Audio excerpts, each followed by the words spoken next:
Greetings, everyone, and welcome to Encouragement on Fire. I'm Shirley Farrar, your host for today's 33rd episode. So we are moving right along, and I just want to say thanks, everyone, for continuing to view Encouragement on Fire.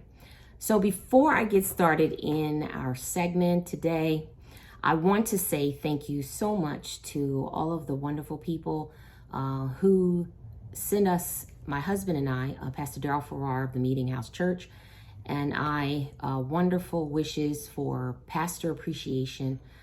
We just want to say thank you so much. And I am sitting in front of some of the cards that we received. If you see your card there, just wanting you to know that we've placed them all around our home, and we just want to say thank you so much. And in addition to this lovely mug, I just love it. I just want you to know, you know who bought it.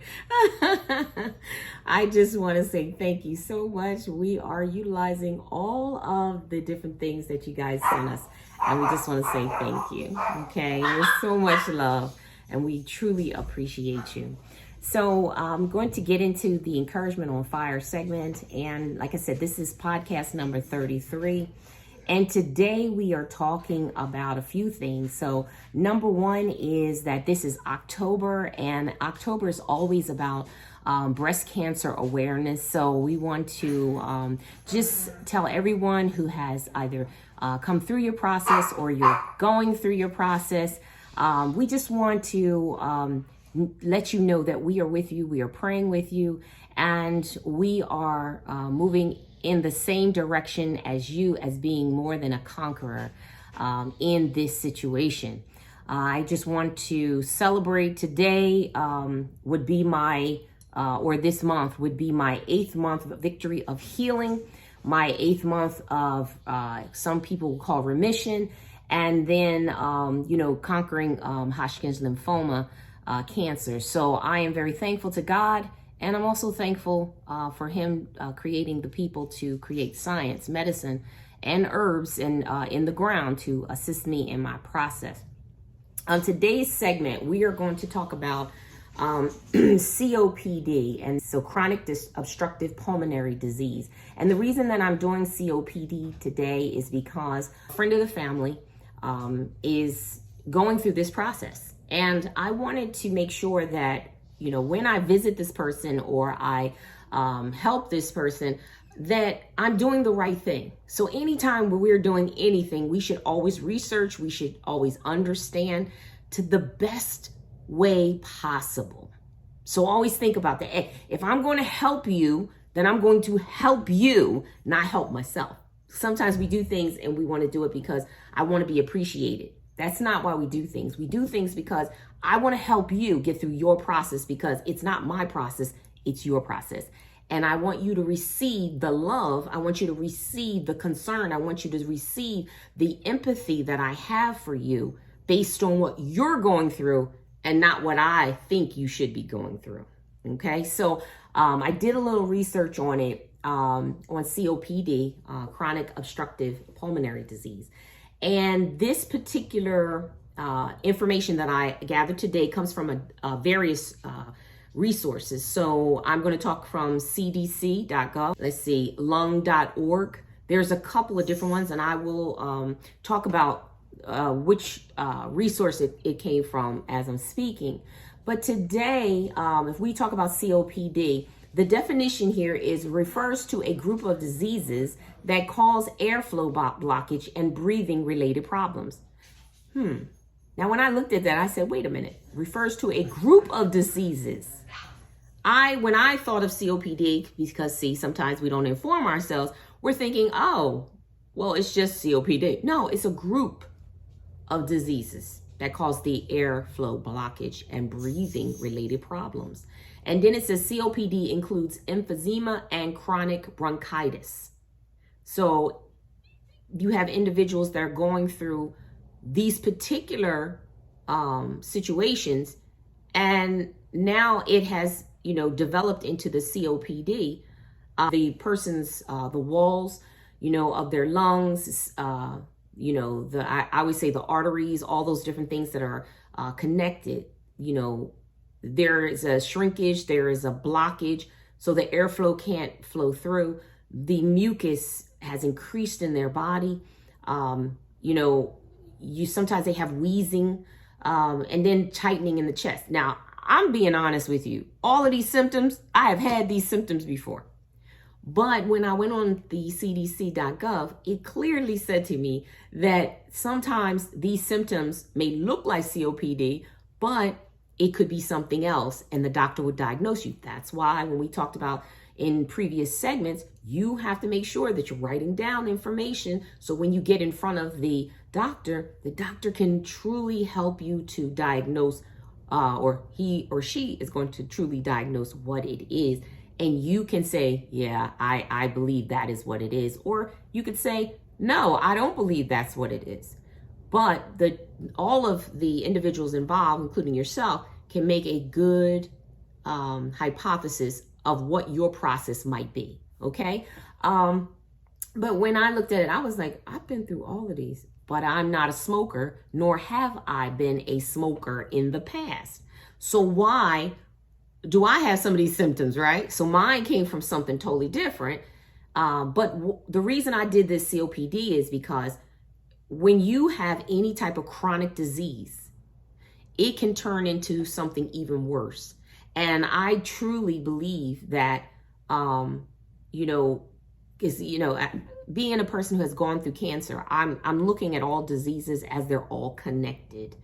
And so we have to be in a place to help one another in that process. So like I said, I'm seeking out this information to assist the friend of the family and to help in this capacity, not hurt. So I was looking at lung.org, the American Lung Association, and they were talking about nutrition and COPD. So there is an article, and it's exactly that. So if you go to lung.org and type in those same words, you'll be able to find it. And it talks about the different nutrition that you can take all the time to assist you in your process to stay healthy if you've been diagnosed with COPD, okay? So I always say prevention is key. So if you have not been diagnosed, but you seem to have some of these, these traits or these symptoms, perhaps you may even want to move your nutrition towards this as well. So I went on to Medical News Today online, and it stated that there are fruits and vegetables that are good for you. Now, we always think that all fruits and vegetables are good for us. In some cases, that is true. But if you are a person who is diagnosed with COPD, that is not the truth. Remember how we talked about if you are a person diagnosed with cancer, that you can't eat certain things, where other people who have do not have sickness and disease, they can have those different things. So the fruits have to be high antioxidant. Very similar to people who have forms of cancer, right? So let's look at that. So now blueberries, grapes, oranges, plums, pineapples, lemons, and kiwi. Those are positive fruits that you can take. Now, there's also some vegetables that are good for you, and those are broccoli, Brussels sprouts, green cabbage, tomato, cauliflower, spinach, lettuce, sweet pepper, and peas.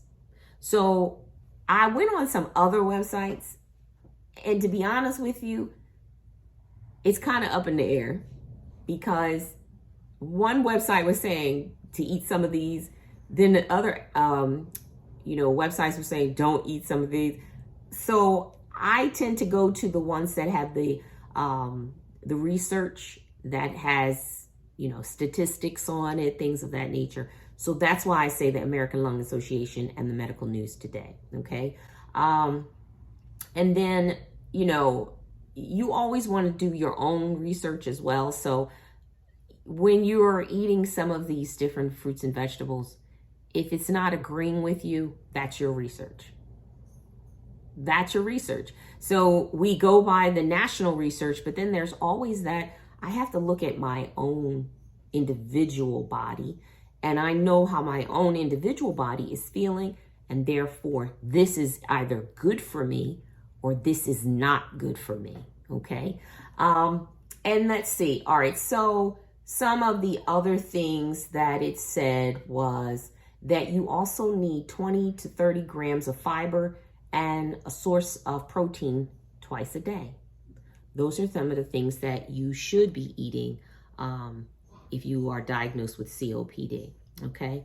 And then, like I said, take all the research, go through it, see what's best for you. I always say, just like we do with our children when they were born or we have little infants, make sure that you take one item at a time to find out if it works for you or if it does not. Okay. And then also it said to avoid dairy, sodium, caffeine, fried foods, and alcohol. Okay. This sounds like I said, when I found out about the cancer, it said the same exact things to avoid. So see how sickness, disease, like I said, I believe it's all related, and there's research that states that, it's the inflammation that causes sickness and disease. So one of the things that it clearly stated for the COPD was that it was more mucus was coming up. The blockage, there wasn't enough airflow. So that's why I have to keep moving through all these things to show you there is something we all can do. There's good fruits and vegetables and there's good herbs. And they may not work for all, but they work for the individual situation or the individual that has been diagnosed for specific things. And then let me go over the exercise. So if you're a person with COPD or, been diagnosed with COPD, there are certain exercises that it states that are good for you. Now, they have, the American Lung Association says that, first of all, stretching is really good for you. Okay, so there's three things: stretching, aerobics, and resistance. So if you're going to do stretching, make sure that you are doing flexing, flexing, making sure your body can hold for a certain amount of time in a position. It loosens up the muscles, the tendons, all of that those kind of things. And then as far as the aerobics, walking, biking, swimming, I always say get a little cardio going, right? So if you're walking, maybe fast walking. If you can't fast walk, then you just walk. The point is, where are you in that process? And that's where you start. The resistance, oh my goodness, making the muscles stronger. So you know how sometimes you have the resistance bars, those bands. My physical therapist had me doing those bands and holding them, 10 seconds, letting them loose, putting the bands around my legs and trying to walk as many times as I can to the left and to the right, doing those type of cycles. Oh my goodness. And it really strengthens the muscles in the legs. So stretching, aerobics, and resistance is really good exercises for someone who has been diagnosed with COPD. And then remember, prevention. We have to make sure that if we have an opportunity to prevent diseases and sickness, then we do it. I think in our society, we're so quick, because we have to go to work. We have to do this, we have to do that. And we don't have time to relax, right? So think about it, how our lives are constructed. So I'll use myself as an example. So you all know that I'm a faith-based person. I believe in faith. I believe in worshiping my God. And so I take time out throughout the week to do that. So whether it's reading my Bible or worshiping God in prayer, on a specific day of the week, I set aside time to worship God and to pray for others, to visit the sick, do those type of things. And usually it's throughout the week. But that takes time. That doesn't include, my 40-hour job that I do throughout the week. And then there's assignments that I have to do sometimes occasionally in the evening or on a weekend a couple of times throughout the year. And so when you look at the 40 hours a week, plus you look at my faith, That's not including my community service. So I also have community service that I do, and that is no less than 25 hours per week. We haven't even talked about sleeping, and we haven't talked about other things that are important to me. Now I'm just talking about myself. So where's the time to exercise, the time to make sure you're eating right, the time to make sure that you're preventing sickness and disease? So sometimes there is a balance act. We talked about false balance is an abomination. We have to have balance in our lives in order to maintain wholeness. Otherwise, what happened to me? Sickness. Because there wasn't a balance. Now, some of you are saying, well, I do all those things and more. Everybody is different. Your body is different. And I'm hoping that those that are listening who have all this going on, that you never get sick, that you never experience disease. But always remember that sometimes there's warning signs. They're telling you that they have told all of us, slow down. So I'm talking to someone out there right now. You have a lot going on. All the things that I mentioned, you're doing more than what I just mentioned. And you got a lot going on. And your body is feeling it. And your body hasn't shut down.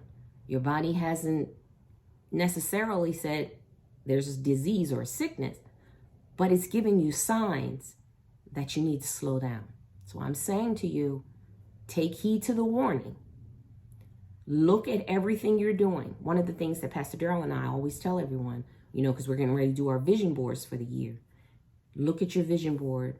Look at what you will and will not do this year. Look at your daily schedule, month to month, January to December. Many of us, we are vision casters, where we vision cast 5 years out. Well, you need to look at those charts and make sure that they're doable and not something that is, I need every single hour, every single minute of every single day in order to get these things accomplished. You must have self-care time. I'll say it again. You must have self-care time. You must have mental health time. In order for you to have longevity in doing anything in life that's worthwhile, then you can continue doing what you need to do. And still, like people always say, they want to be happy. You want to be happy? Then you have to take time for yourself. You have to make sure that you are living your best life, living your healthiest life, living your mental strong life, living a physical fitness life. All of those things matter, and you matter.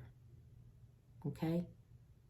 All right, so I'm going to continue. So if we want to prevent COPD, remember we're talking about COPD, but we're really talking about diseases, period. But right now we're talking about COPD.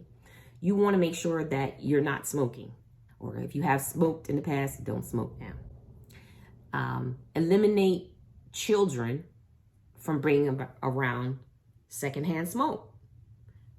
You can do your research, their bodies are developing, and later on they will have problems. And those problems could lead to COPD down the line when they become adults. So we always have to be mindful of our entire life process. Under the American Lung Association, they said to make sure that industrial compounds, so in your community, I always say there's always national, but right in your community, if everyone would take heed to just your community, we can get a lot done. So in your community, how is the distribution or the waste management being done? The process of how they get rid of paint, the process of the pollution in our community, the process of, our trash removal, all of those things matter. And do we even know how they're doing it in our community? maybe we should check it out. If we all do that in our own communities, then overall, the pollution, the industrial compounds, we can address all of that for a society that fits, prevention of COPD and other things, especially other sickness and disease. Okay. I don't know a lot about that, but I'm pretty sure many of you do. And, if you have any good information, put it in the chat below. Maybe that's a session we can talk about in the next podcast. Okay. How do we treat COPD? Well, let's see. You have to quit smoking if you are still smoking. Avoid tobacco smoke or any type of inhalation of it. Even someone who inhaled and exhaled, still the same. I'm thinking about all the times I was around people smoking and I'm in the same room and I'm like, wow, now it might have affected me. How about that? Later years, I'm thinking, wow. Family members, those type of things, you're in a house, all that kind of stuff. Talk to your doctor about pulmonary therapy. It's a management strategies to improve your life now that you have been diagnosed with COPD. I think that's important. Also, there's medicine to treat it. It doesn't necessarily mean that it will go away, but it's to treat it. Now, I'm a faith-based person, so I believe you believe God for your healing, and he'll show you some things that you need to do. And then the other balance of that is that there's research being done, and hopefully that they will find a cure. But the number one cure is not to smoke, and we need to address secondhand smoke and pollutions and the like. Also, focus on avoiding lung infection. That's a good one. How do we avoid lung infection? So first of all, we have to avoid getting sick. I know everybody's like, what? We have to avoid getting sick. So recently we've had to wear the masks for the COVID-19. Now, I'm still wearing my mask when I have people around me because of, my doctor care and what has been advised to me. And so I'll be wearing mine for a while when other people are walking around without theirs. Now, if you have people walking around with their masks, please stop hating on people. And many people are walking around because they're taking care of themselves. They're taking self-care, making sure that they don't get any infections because you don't know their story. And so a couple of things you need to do to avoid getting infections. Number one is, like I said, avoid the secondhand smoke, avoid smoke period. But also, you need to take vaccines. Now, a lot of people don't like vaccines. They say, well, those don't really work. I'm not a scientist, so I really couldn't tell you if they worked or not. All I know is that I do trust doctors. Do I trust all doctors? No. But I trust the profession of doctors when they're trying to help me to be better. I'll tell you this. If I need somebody to operate on me, I am going to ask a doctor. I am not going to ask someone who does not have a license to practice. Okay? And I'm pretty sure many of you out there, you feel the same way. Vaccines, there's influenza vaccine, so you won't get the flu. Some people take it annually. There's a zoster. It's to lessen you getting the shingles. Now, it's my understanding, I could be wrong, but it's my understanding that you've had to have chicken pox in order to even get shingles. But I could be wrong. But if that is the case, then those of you who have never had chicken pox or is immune to a chicken pox, then you wouldn't need to worry about that. Now, I have never had the chicken pox. Yeah, I have never had chicken pox. And I've been around many people who have had the chicken pox, and the doctors told me that I probably am immune to it. So there you go. Then we have the Tdap, and that's to protect against tetanus, diphtheria, as well as the whooping cough. Okay. Diphtheria is the cause significant complications such as injury to the heart, kidneys, and other organs. And then, like I said, the whooping cough is that constant cough. We've all had our children have. I was going to start. But anyway, our children have had it. But there is another level of the whooping cough, and so you want to make sure that you are doing everything you can not to get those three things. The fourth and final one that the CDC says that many people should get because they've had diagnosis of the COPD is pneumococcal vaccine, and it's for the pneumococcal disease. And that definition is disease for any infection caused by bacteria called Streptococcus pneumonia or pneumococcus.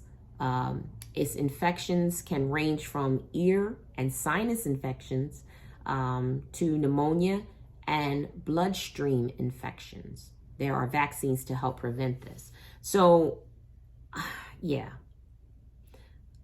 If you feel you need to get that, if your doctor has told you you should get it, you should get it. Okay? Now, I've had pneumonia. My pneumonia came from my lungs. Remember, the cancer was pushing on my lungs, and it caused a third of my lungs to fill with water. So I ended up getting pneumonia. Everybody's situation is different. So I'm saying to you, what is your situation? Everyone is different. I really want to talk to my listeners, my viewers, and I really want you to hear me when I say prevention is key. I know many times you go to the doctor and the doctor says to you, the doctor says to you, you want to make sure you prevent sickness and disease. Make sure you're taking your, eating good fruits and vegetables and good grains. And they tell you all of this as you are growing up. They are speaking to you. I say they're speaking life. They're telling you what you ought to do. They even give you charts when you are in the doctor's office. If you've ever been privileged to go to the doctors, because there's some people who have never been privileged to go to the doctors. But if you have, they're telling you at an early age what you ought to do. And, I have to be authentic and say, I didn't do everything they told me to do. I did some of the things, and we do the best we can. But when you'll do it. That's what I always say. So I'm on here for Encouragement on Fire, talking to you because I want my listeners, you have small children, teach them how to eat right, teach them how to exercise, teach them to listen when the doctor's telling you you can prevent many sickness and diseases if you just do these things. Listen. Because they are also there for the times that you don't listen. And many years go by and now because of you didn't listen, there's some sickness and some disease that you have to deal with. And just like it took a long time for you to get into that situation, sometimes it's going to take a lifetime to get out of it. So I'm saying this to many of you who are not diagnosed yet. Doesn't mean there's something that's not there, because you're feeling it. But I'm saying to you, it's time to begin again. If you haven't been exercising, start. If you haven't been eating right and you're looking in your refrigerator and you're seeing everything, you just look at the first 5 things and say, are these good things to eat? And if you can honestly say no, take everything out of your refrigerator and begin again. We have to start to look at ourselves and say, what have I been doing right? And what can I improve? And own it. And own it. So I'm Shirley Farrar. I honestly, this is October Breast Cancer Awareness Month. And I just want to say to those that are in your process right now, celebrate the small moments. And as you have larger ones, celebrate them too. And no matter what, no matter where you find yourself in that moment, to my faith-based listeners, God will help you through this process. Pray and lean on God, and He will send you help. And you will get through your process, and you'll come out on the other side. You must have faith and belief. To those that are not faith-based people, I still believe God's going to send you people that will help you through your process. And you will get to your other side. And I pray that you will know him for yourself, that he will show you that he does exist and that he is real. So I'm Shirley Farrar, and this is Encouragement on Fire. And I hope this week you visit someone who is possibly sick and shut in, someone who may need your help.